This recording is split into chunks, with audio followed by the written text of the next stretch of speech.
Hello, হ্যাঁ, hello. হ্যাঁ, বিদেশ আ গাজী বলছো তো? হ্যাঁ, হ্যাঁ, হ্যাঁ, হ্যাঁ। আচ্ছা। যাই হোক, ১৬ই অক্টোবর তোমরা আন্দোলন করেছো দেখলাম। আ বেশ সাড়া জাগানো বেশ একটা আন্দোলন আমরা দেখেছি। কিন্তু ১ সপ্তাহ তো প্রায় অতিক্রান্ত হয়ে গেল। আগামীকাল ১ সপ্তাহ অতিক্রান্ত হয়ে যাবে। এদিকে কোনো নোটিফিকেশন নেই। একটা নোটিফিকেশন দেওয়ার পরে কোনো আপডেট নেই আর। নোটিফিকেশনও আসছে না, ভোটের আগে কমপ্লিট করবে না।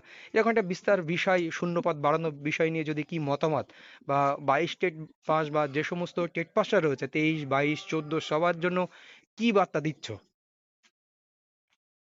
দেখুন আমরা আ ১৬ তারিখে আমরা শান্তিপূর্ণ একটা মিছিল করে দেখিয়েছি হ্যাঁ, এবং সেখানে আমরা আ মানে প্রাইমারি পর্ষদে আমরা আমাদের দাবিটা তুলে দিয়েছি। একদম। শূন্যপদটা তো অনেকটাই কম। অনেকটাই কম। সেটা অনেকেই বিভিন্ন আধিকারিকরাই বলছে যে এত বছর পর নিয়োগ এটা। হয়তো হ্যাঁ, ২২ সালে নিয়োগ হয়েছে তারা ২০১৪ এবং ২০১৭ রা ছিল। হুম, কিন্তু ২২ সালের নিয়োগটা অনেক কম। তো হুম, এটা একমাত্র মুখ্যমন্ত্রী পারেন। আমরা হুম, ইতিমধ্যে আ আ মাননীয় সাংসদ ডায়মন্ড হারবার হুম। আমরা অভিষেক ব্যানার্জি মহাশয়ের অফিসে আমরা ডেপুটেশন দিয়েছি। আচ্ছা, আচ্ছা। ওনারা বললেন যে এটা দাদার কাছে পৌঁছে দেবেন এবং হ্যাঁ, যদি উনি প্রয়োজন মনে করেন তা আপনাদের ডেকে নেবে। মানে তো পজিটিভ এই কিছু কি হতে পারে ওখান থেকে? ওখানে আমরা চাইছিলাম যে মুখ্যমন্ত্রী একটু যদি বোঝাতে পারেন বা এই বিষয়টা যদি দেখতে বলেন যে বিষয়টা নিয়ে। হুম, যে এতদিন কেন আমরা এই ইন্টারভিউ পাওয়ার পরও কেন এইভাবে রাজপথে তো এর আগে কোনোদিন কোনো আন্দোলন হয়নি। হুম, হুম। ইন্টারভিউ বেরোনো মানে আমরা ১ টা মিনিট বা ১ টা ঘন্টা কেউ ওয়েস্ট করতে চাই না। তারপরেও রাজপথে আন্দোলনটা কেন হচ্ছে? তো আচ্ছা। এই কারণে আমরা দাবিটা তুলে ধরেছিলাম যে আমাদের সত্যিই বঞ্চনার শিকার এখানে শুধু ২২ সাল নয়, ২০১৪ টেট, ২০১৭ ১৭ টেট, টেট ২০২৩, ২০২২, ২০২৩ একদম। ২০২৩। তো সেটা দিয়ে আসলাম ডেপুটেশন। তো ওনারা ডাকবে কি ডাকবে না ওনাদের ব্যাপার। আর আমরা আমাদের জায়গায় আলোচনার পথে আসতে চাই যে সামনের দিনে আমরা কর্মসূচি অবশ্যই করব। অবশ্যই। এরপর এই চলতি সপ্তাহে মানে এই আ প এই সপ্তাহের মধ্যে আমরা মুখ্যমন্ত্রীর সিএমও অফিস হ্যাঁ, মানে মুখ্যমন্ত্রীর নিজস্ব অফিস আছে। তো হ্যাঁ, সেখানে আমাদের দাবিটা অভিষেক ব্যানার্জি মহাশয়ের অফিস থেকেই বলেছিলেন যে, হ্যাঁ। ওখানটা আপনাদের বললে খুব ভালো হয়। আচ্ছা। উনারা একটা ডেটও দিয়েছেন, আমি বলছি না হুম, হুম, যে হুম। এই ডেটে আপনারা আসুন। আচ্ছা, আচ্ছা, আচ্ছা। ওখানটা বললে আপনাদের আশা করছি আপনাদের কিছুটা হলেও সুরাহা হবে। আচ্ছা। তো আমরা এই চলতি সপ্তাহে ওখানে যাব। ডেপুটেশন লেখা কমপ্লিট। হুম। গিয়ে সেখানেও আমরা দাবি জানাবো। এবার তারপরেও যদি তারপর কি হবে সেটা পরে দেখা যাবে। নিশ্চয়ই আচ্ছা, এই আচ্ছা। বিষয়টা যদি মুখ্যমন্ত্রীর কাছে যায় আমাদের কথাগুলো যদি পড়েন, হুম। আমি মনে করি অন্তত কিছু ৫০,০০০ না হোক, কিছু ভ্যাকান্সি বাড়বে। অবশ্যই।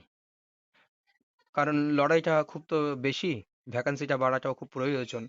আচ্ছা, আরেকটা বিষয় যে একটা নোটিফিকেশন দিয়ে দুপাতার একটা নোটিফিকেশন দিয়ে ছেড়ে দিল। এখনো কোনো নোটিফিকেশন দেওয়ার নামগন্ধ নেই। এই বিষয়টা কি বলতে চাইছো? দেখুন আমরা মিছিল করে তো পর্ষদে গেছিলাম। হুম। উনাদের কথা যেটুকু যে কয়েকটা দিন ওয়েট করতে হবে। আচ্ছা, আচ্ছা। মানে অন্তত নভেম্বরের মাঝামাঝি হয়তো ওয়েট করতে হবে। হুম। তো ওনাদের চিন্তাভাবনা কি জানি না। তো এটা কি এই ডিসেম্বরেও কি যেতে পারে? আমার একটা শুনছিলাম যদি ডিসেম্বরের দিকেও শুরু হতে পারে এমনটাও। দেখুন এই বর্তমান যা পরিস্থিতি স্যার, হুম, কোন স্বাভাবিক নিয়মে কোনো কিছু হচ্ছে না। হঠাৎই আসছে, হঠাৎই শুরু হচ্ছে বা ডিলে হচ্ছে এরকম একটা ব্যাপার। তাড়াহুড়ো করে পুজোর যেদিন প্রত্যেকটা দপ্তরে ছুটি পড়ে সেই দিনই নোটিশটা দেয়া হলো সন্ধ্যাবেলা। হুম। তারপরেও দেখুন আ আজকে হচ্ছে মানে আর ২৬ ২-১ তারিখ দিনের নোটিশ হয়েছিল। ২৬ হ্যাঁ, এই তারিখ। ২৬ তারিখ আসতে গেল। কাল প্রায় ১ আজকে মাস ২৩ হয়ে গেল। তারিখ। প্রায় ১ মাস। প্রায় ১ মাস। ভাবতে পারছেন ১ মাসে কোনো পদক্ষেপ হয় না? অবশ্যই নেওয়া যায়। আজকে আমরা রাজপথে নামলে পুলিশ ধরবে, বাড়ি থেকে তুলে নিয়ে যাবে। হুম, হুম, হুম। এই জায়গাটাই তো ভয় পাচ্ছি। আচ্ছা, অবশ্যই। কিন্তু অবশ্যই স্যার এই আন্দোলন মানে শেষ দেখে আন্দোলন করা কোনমতেই লক্ষ্য নয়। না, আজকে না, না। আপনি ভাবুন যে ১ মাস আগে নোটিফিকেশন দিয়েছে। ১ মাসের মধ্যে ফর্ম ফিল আপ শুরু হলো না বা পূর্ণাঙ্গ নোটিশ দিতে পারল না। না এরা পারেনি। না হয়তো ইচ্ছা করে বা আন্দোলন দমানোর জন্য ওটা করেছে হয়তো। এখন সাধারণ চাকরি প্রার্থীদের কাছে আমার একটা ছোট্ট বক্তব্য হ্যাঁ, যে দেখুন পড়াশোনা করুন। হুম, পড়াশোনা করুন সাথে যেভাবে এই নোটিফিকেশন ছিনিয়ে এনেছেন এটা ছিনিয়ে আনা বলে। অবশ্যই। না হলে দেনান দেয়া যদি সরকার পর্ষদের ইচ্ছে থাকতো তাহলে হুম, ফর্ম ফিল আপ ও করিয়ে নিত দ্রুত এর মধ্যে। অবশ্যই। তো নোটিফিকেশনটা দিয়ে ফেলে রাখা মানে কি বোঝায়? এটা চাপে পড়ে দেওয়া হলো। অবশ্যই। সাধারণ চাকরি প্রার্থীদের বুঝতে হবে যে পড়াশুনো করুন, অবশ্যই পড়াশুনো করুন। হুম, হুম। কিন্তু যখন কর্মসূচির ডাক দেয়া হবে তখন প্রত্যেকেই আসুন। A প্রত্যেকে to Z আসেন। হুম। গ্রামের বিভিন্ন মানে জঙ্গলমহল থেকে শুরু করে উত্তরবঙ্গ, দক্ষিণবঙ্গ, সুন্দরবন থেকে শুরু করে প্রত্যেকটা প্রত্যন্ত গ্রামে যে যেখানে যে অবস্থায় থাকবেন, অবশ্যই কর্মসূচির ডাক আসুন। দিলে চলে আসুন। আচ্ছা, একটা বিষয় আমরা তাহলে একটা সিদ্ধান্তে বলা যেতে পারে বা সবার জন্য এটা বার্তা দেওয়া যেতে পারে সকল টেট পাসদের। আমরা ধরে নিচ্ছি এখন ৫০-৬০ হাজার ক্যান্ডিডেট আছে। তো রাজপথে যদি ১০,০০০ ১৫,০০০ নামতে পারে, শূন্যপদ বাড়ানো কিন্তু সম্ভব। যদি সহজ পথে না বাড়ে, এটা কিন্তু বলাই যেতে পারে। একদমই, একদমই যদি আ সহজ পথে না বা মানে নরমালে না আসে, না আমরা যদি আসে ১০,০০০ জন যদি আমরা বিকাশ ভবন কিংবা উম প্রাইমারি পর্ষদের সামনে ন্যায্য পর্ষদের দাবি সামনে তুলে ধরতে পারি, তুলে ধরতে পারি তাহলে কিন্তু তাহলে কিছু একটা করার থাকবে আলোচনায় না। একদম যেটা একটা আলোচনায় যেটা আসবে। তোমরা এই নোটিফিকেশন আসার আগে একটা বড় বিক্ষোভ করেছিলে, ওইরকম ধরনের যদি আরেকটা বড় বিক্ষোভ করা যায়, আরো ৫,০০০ জন যদি আসতে পারে, তাহলে কিন্তু অনেকটা সুরাহা হতে পারে। কারণ আন্দোলনের মাধ্যমে অনেক কিছুই হয়ে থাকে, আমরা দেখেছি অতীতে।